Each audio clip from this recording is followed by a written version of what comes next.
ಸಂಕ್ಷಿಪ್ತ ಶ್ರೀ ಶಿವಪುರಾಣ ಶ್ರೀ ರುದ್ರ ಸಂಹಿತೆ. ಭಗವಾನ್ ಶಿವನು ದಕ್ಷನಿಗೆ ತನ್ನ ಭಕ್ತ ವತ್ಸಲತೆಯನ್ನು, ಜ್ಞಾನಿ ಭಕ್ತನ ಶ್ರೇಷ್ಠತೆಯನ್ನು ಹಾಗೂ 3 ದೇವತೆಗಳ ಏಕತೆಯನ್ನು ತಿಳಿಸುವುದು. ದಕ್ಷನು ತನ್ನ ಯಜ್ಞವನ್ನು ಪೂರ್ಣಗೊಳಿಸುವುದು, ಸತೀಖಂಡದ ಉಪಸಂಹಾರ ಹಾಗೂ ಮಹಾತ್ಮ್ಯ. ಬ್ರಹ್ಮದೇವರು ಹೇಳುತ್ತಾರೆ, ನಾರದನೇ, ಶ್ರೀ ವಿಷ್ಣು, ನಾನು, ದೇವತೆಗಳು, ಋಷಿಗಳು ಹಾಗೂ ಇತರ ಜನರು ಸ್ತುತಿ ಮಾಡಿದಾಗ ಮಹಾದೇವನು ಅತ್ಯಂತ ಪ್ರಸನ್ನನಾದನು. ಮತ್ತೆ ಆ ಶಂಭುವು ಸಮಸ್ತ ಋಷಿಗಳನ್ನು, ದೇವತೆಗಳನ್ನು ಕೃಪಾದೃಷ್ಟಿಯಿಂದ ನೋಡಿ ನನ್ನನ್ನು, ವಿಷ್ಣುವನ್ನೂ ಸಮಾಧಾನಗೊಳಿಸಿ ದಕ್ಷನಲ್ಲಿ ಇಂತೆಂದನು. ಮಹಾದೇವನು ಹೇಳಿದನು, ದಕ್ಷ ಪ್ರಜಾಪತಿಯೇ, ನಾನು ಹೇಳುವುದನ್ನು ಕೇಳು. ನಾನು ನಿನ್ನ ಮೇಲೆ ಪ್ರಸನ್ನನಾಗಿರುವೆನು. ನಾನು ಎಲ್ಲರ ಈಶ್ವರನು. ಸ್ವತಂತ್ರನಾಗಿದ್ದರೂ ಸದಾಕಾಲ ತನ್ನ ಭಕ್ತರ ಅಧೀನದಲ್ಲಿ ಇರುತ್ತೇನೆ. 4 ಪ್ರಕಾರದ ಪುಣ್ಯಾತ್ಮರು ನನ್ನನ್ನು ಭಜಿಸುತ್ತಾರೆ. ದಕ್ಷ ಪ್ರಜಾಪತಿಯೇ, ಆ 4ರಲ್ಲಿ ಮೊದಲಿನವರಿಂದ ಕಡೆಯವರು ಶ್ರೇಷ್ಠರಾಗಿದ್ದಾರೆ. ಅವರಲ್ಲಿ ಮೊದಲಿನವನು ಆರ್ತನು, 2ನೆಯವನು ಜಿಜ್ಞಾಸು, 3ನೆಯವನು ಅರ್ಥಾರ್ಥಿ ಮತ್ತು 4ನೆಯವನು ಜ್ಞಾನಿ. ಮೊದಲಿನ 3 ಸಾಮಾನ್ಯ ಶ್ರೇಣಿಯ ಭಕ್ತರು, ಆದರೆ 4ನೆಯವನಲ್ಲಿ ವಿಶೇಷ ಮಹತ್ವ ಇದೆ. ಅವರೆಲ್ಲರಲ್ಲಿ ಜ್ಞಾನಿಯೇ ನನಗೆ ಹೆಚ್ಚು ಪ್ರಿಯನು. ಅವನನ್ನು ನನ್ನ ರೂಪವೆಂದೇ ತಿಳಿಯಲಾಗಿದೆ. ಅವನಿಗಿಂತ ಹೆಚ್ಚಿನ ಪ್ರಿಯನು ನನಗೆ ಬೇರೆ ಯಾರೂ ಇಲ್ಲ. ಇದನ್ನು ನಾನು ಸತ್ಯವಾಗಿ ಹೇಳುತ್ತಿರುವೆನು. ಚತುರ್ವಿಧಾ ಭಜಂತೆ ಮಾಂ ಜನಾಃ ಸುಕೃತಿನಃ ಸದಾ. ಉತ್ತರೋತ್ತರತಃ ಶ್ರೇಷ್ಠಾಸ್ತೇಷಾಂ ದಕ್ಷ ಪ್ರಜಾಪತೆ. ಆರ್ತೋ ಜಿಜ್ಞಾಸುರಾರ್ಥಾರ್ಥಿ ಜ್ಞಾನಿ ಚೈವ ಚತುರ್ಥಃ. ಪೂರ್ವೇ ತ್ರಯಶ್ಚ ಸಾಮಾನ್ಯಶ್ಚತುರ್ಥೋ ಹಿ ವಿಶಿಷ್ಯತೆ. ತತ್ರ ಜ್ಞಾನಿ ಪ್ರಿಯತರೋ ಮಮ ರೂಪಂ ಚ ಸ ಸ್ಮೃತಃ.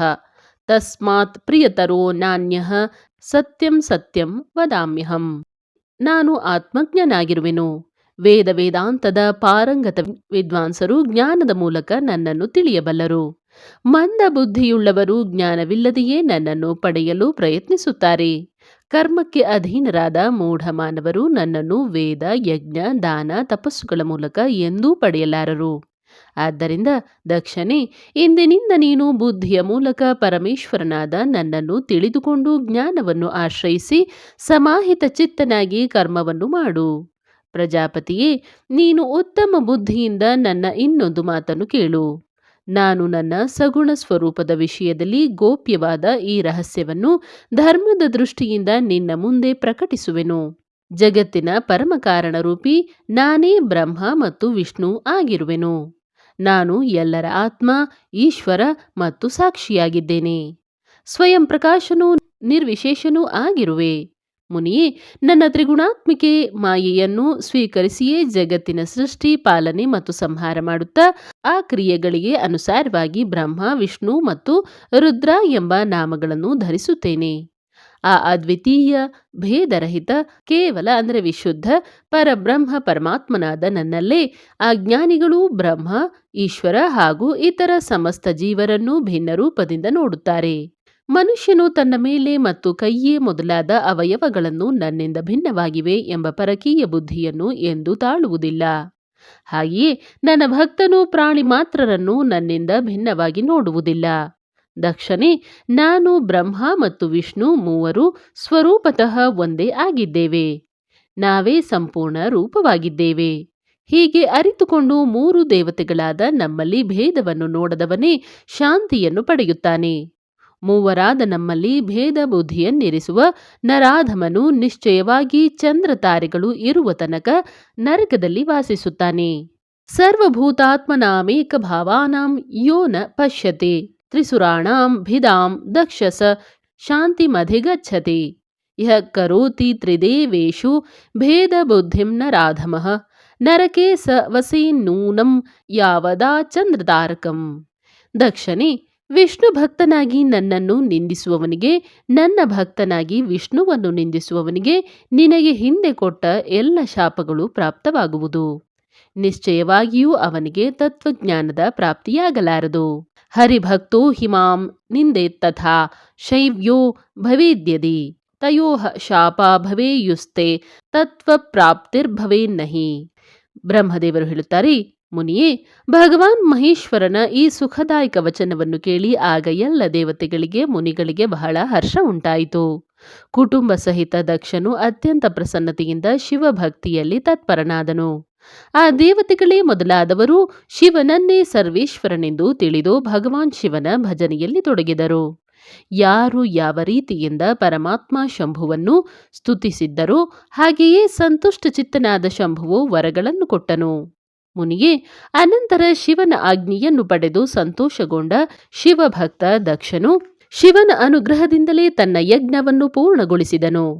ಅವನು ದೇವತೆಗಳಿಗೆ ಯಜ್ಞ ಭಾಗವನ್ನೇನೋ ಕೊಟ್ಟನು, ಜೊತೆಗೆ ಶಿವನಿಗೂ ಪೂರ್ಣ ಭಾಗವನ್ನು ಕೊಟ್ಟನು. ಬ್ರಾಹ್ಮಣರಿಗೆ ಹೇರಳ ದಕ್ಷಿಣೆಯನ್ನು ನೀಡಿದನು.